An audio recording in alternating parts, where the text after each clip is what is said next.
Bien, para empezar este tema, yo creo que todos hemos alguna vez visto esta imagen, ¿sí? Esta imagen, como podemos ver, pues es un nadador saliendo de la alberca y como podemos también identificar en la imagen, se genera una película alrededor del cuerpo del nadador. Si nosotros nos ponemos a analizar el fenómeno, podríamos decir que el líquido está presentando una resistencia a aumentar su superficie, ¿sí? O sea, en pocas palabras, el líquido que está en la alberca tiene una resistencia a cambiar su superficie. Esa resistencia que impone a cambiar su volumen, a aumentar su superficie de contacto, se le conoce como tensión superficial, ¿sí? La tensión superficial, pues nosotros la podemos entender como el fenómeno o la situación que ocurre cuando un líquido presenta resistencia a aumentar su superficie. Como en la imagen podemos ver también la formación de una gota, pues tiene que ver con la tensión superficial de un líquido, ya que la formación esférica, de una gota tiene que ver con la posibilidad de no perder el área superficial, el fluido. Entonces esto es lo que se denomina tensión superficial. Y bueno, en esta tensión superficial pues es un fenómeno en el cual la superficie de un líquido se comporta como si fuera una película fina elástica, ¿sí? Tan elástica que, como podemos ver ahí en la imagen, pues puede caminar un insecto o una hoja puede suspenderse encima del fluido. Entonces, este fenómeno, pues por supuesto, tiene que ver con las fuerzas intermoleculares en los líquidos. Es decir, cada una de las partículas del agua presenta interacción entre sí y forman esa cama elástica que, como habíamos dicho, pues puede soportar peso de algunos hasta insectos, ¿sí? Entonces, podríamos decir que la tensión superficial es una manifestación de esas fuerzas intermoleculares en los líquidos, como lo podemos ver en la imagen. Es decir, se atraen entre sí las moléculas de la superficie del agua y esto nos lleva pues a generar esa cama elástica donde pues pueden flotar algunos elementos como pudieran ser insectos o algunas biomasas, o como está en la imagen, hasta unas hojas y unos frutos, ¿sí? Entonces, esto nos lleva a abordar el concepto de tensoactivo o surfactante. Nosotros vamos a manejar como sinónimos tensoactivo o surfactante. ¿Y qué son estos? Pues son moléculas de origen orgánico que tienen o que presentan la capacidad de modificar las fuerzas de superficie, es decir, modifican la atracción existente entre las moléculas presentes en una sustancia que se encuentra en fase líquida en la superficie de contacto de un sólido, ¿sí? Entonces estos tensoactivos, también tensiactivos se le conocen, o surfactantes, pues tienen esa capacidad, ¿sí? Esa capacidad de modificar la atracción en la superficie de una fase líquida en contacto con un sólido. Y pues esto es evidente que nos trae la idea a la mente del jabón, porque el jabón así actúa. El jabón tiene esa capacidad de que puede aislar, ¿sí?, moléculas que son no polares con moléculas polares. Es decir, el jabón tiene la capacidad de que se mezcle el aceite y el agua. Si no existe ese tensoactivo, no se pueden mezclar. ¿Y cómo sabemos que se pueden mezclar? Pues en la ropa sucia, ¿sí? Cuando lo traemos llena de grasa y nosotros la metemos a la lavadora, si no usamos jabón, no se quita la grasa. Si usamos jabón, el jabón ayuda, ¿sí?, a disolver la grasa y entonces la puede encapsular, como lo vemos en la imagen, o se le conocen miceles, hacer miceles, y entonces esos miceles son donde se va la grasa o la mugre que tenemos nosotros en nuestra ropa o en nuestro propio cuerpo cuando nos bañamos, ¿sí? Se forman este tipo de miceles como los que podemos ver ahí en la imagen, y estos miceles a su vez están formados en la frontera, están formados por estos agregados micelares, ¿sí? Fíjense, el tamaño son 20 nanómetros, son 1 micrómetro, son muy pequeñitos, y estos pues son los que permiten de alguna forma separar ¿sí? La parte del lípido cuando estamos utilizando un jabón, que si lo queremos ver de otra forma, el surfactante jabón nos permite, ¿sí?, disolver el lípido en trabajo con el agua. Y esto pues es lo que se le conoce como tensoactivos. En pocas palabras, los tensoactivos son aquellas sustancias que pueden modificar la tensión superficial de un líquido. Generalmente se usan para disminuir la tensión superficial. ¿Y cómo hacen esto? Pues bueno, ellos tienen esta forma, como la vemos en la imagen, es decir, tienen una parte, un cuerpo que es apolar, es decir, no atrae a lo polar. Recordemos que lo polar disuelve a lo polar y lo no polar a no polar. Entonces, en el caso del cuerpo apolar, disuelve a lo que es no polar, como son las grasas, como son los lípidos. Y en el caso de la cabeza polar, disuelve a lo que es polar, como es el agua. Entonces, con esa combinación, nosotros podemos extraer lípidos o contaminantes del agua utilizando surfactantes, utilizando jabones. Entonces, como dijimos, son esas sustancias que tienen la capacidad de disminuir la tensión superficial de un líquido. Generalmente, estos tensoactivos o surfactantes se relaciona su acción con cambios en la tensión superficial de los líquidos. Como podemos ver en la imagen, son moléculas que tienen una parte hidrofílica, ¿sí?, y tienen, que es la cabeza polar, y una hidrofóbica, que es el cuerpo.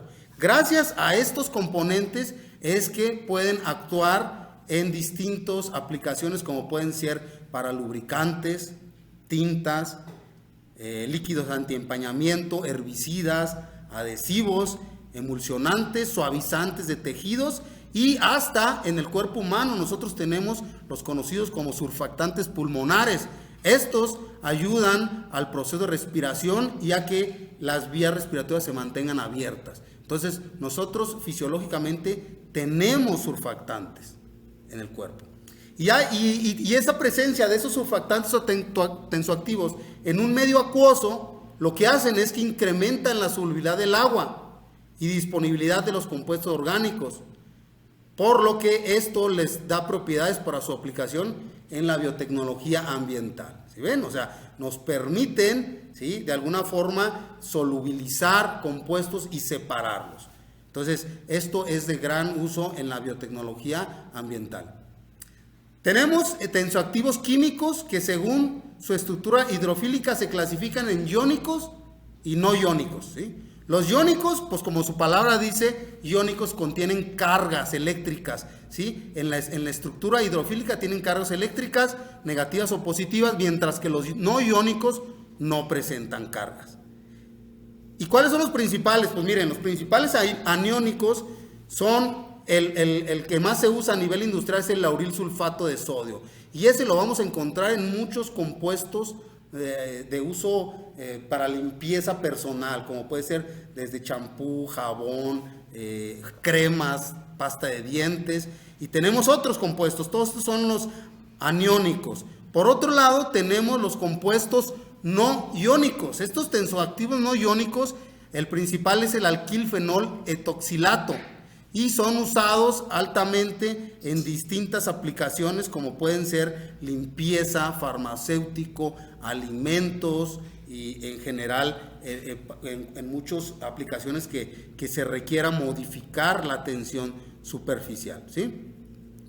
Muy bien, entonces, siguiendo con la explicación de estos tensoactivos, pues aquí por ejemplo vemos un lavavajillas concentrado, pues nos dice aquí, ¿no?, que tiene tensoactivos tanto iónicos como no iónicos en su formulación.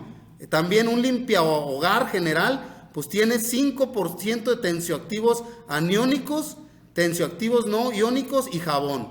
También perfume y otras cosas, ¿no? Un detergente líquido contiene tensioactivos aniónicos y no aniónicos entre el 5 y el 15%. ¿Sí? Otros quitagrasas tienen entre el 5 y el 15%. Entonces, si se fijan, hay muchos productos de limpieza que tienen esos componentes tensoactivos. Hay un componente conocido como polisiloxano que se utiliza de gran uso en la cosmética. Ese polisiloxano es un elemento muy interesante en el sentido en que cuando todos estos componentes terminan en la planta tratadora de aguas y finalmente llegan al relleno sanitario. Cuando nosotros transformamos los residuos del relleno sanitario, lo estamos transformando en biogás, nosotros nos vamos a encontrar con polisiloxanos en el biogás que no permiten su aprovechamiento. ¿De dónde vienen esos polisiloxanos? Pues lo imaginaron bien, vienen de esos tensoactivos que nosotros usamos en nuestros productos, cremas o champús. También esta cuestión de la sedimentación en suspensiones es una pesadilla para los agroquímicos. ¿Y cómo creen que el agroquímico o la persona que se dedica al tema de los agroquímicos, cómo creen que él soluciona esa sedimentación de las suspensiones? Pues utilizando tensoactivos definitivamente, ¿no? Entonces el área de aplicación, si se fijan, es farmacéutica, es alimentos, es también, pues va hacia productos de limpieza, y estamos hablando también que en agroquímicos. Tenemos que hay biotensoactivos, es decir, biotensoactivos que son segregados por moléculas complejas, ¿sí? Estos están compuestos por péptidos, glicopéptidos, ácidos grasos, fosfolípidos, si se fijan, o sea, son lípidos, es el tema del que estamos hablando. Entonces, muchas bacterias y levaduras y hongos producen tensoactivos. Sin embargo, los especialistas son las bacterias. ¿Sí? ¿Cómo las producen? Bueno, sabemos que los microorganismos en su proceso metabólico requieren fuente de carbono para crecimiento y para su reproducción. Cuando hay sustratos que son inaccesibles, bien sea por su baja solubilidad o porque hay competencia con otros microorganismos, estos microorganismos producen biotensoactivos para poder disponer de las fuentes de carbono. Si se fijan, entonces, de manera natural, los microorganismos y bacterias producen tensoactivos. Entonces, pues hay una tendencia a que en la agricultura buscamos la sustitución por biotensoactivos, ¿sí? Es decir, para aplicarlos por su actividad insecticida y herbicida. Se han encontrado que ramnolípidos producidos por la Pseudomonas syringae son usados para biocontrol, otros que junto con el hongo Myrothecium verrucaria también se emplean para herbicidas en el control de Pueraria lobata. Pues en general los biotensoactivos se sintetizan a partir de diversos sustratos. Sin embargo, hay una gran importancia actualmente a los que se producen de recursos renovables, como son aceites vegetales, desechos de destilería y lecherías. En esta imagen nosotros podemos ver ahí una imagen del S50, que el S50 significa la concentración efectiva 50, es decir, la concentración a la cual la mitad de los microorganismos sufren un efecto. Como podemos ver ahí, tenemos tensoactivos químicos y biotensoactivos, y podemos ver que los biotensoactivos tienen un S50 más alto, que quiere decir que requieren mayor concentración para hacer un efecto. Entonces, son menos nocivos, son menos tóxicos, ¿sí? Entonces, son baja toxicidad y son biodegradables. Entonces, la idea es buscar hacia el uso de esos tensoactivos que son totalmente biodegradables, que son de origen biológico, ¿sí? Para sustituir el gran uso de tensoactivos que se utilizan en la actualidad. Bueno, pues ese es el tema en el que platicamos acerca de estos llamados surfactantes y tensoactivos. Y bueno, pues todos sabemos que el surfactante tensoactivo más importante y más utilizados de la antigüedad, pues es el jabón. Y bueno, todos estos familiares del jabón, pues se parecen en su comportamiento.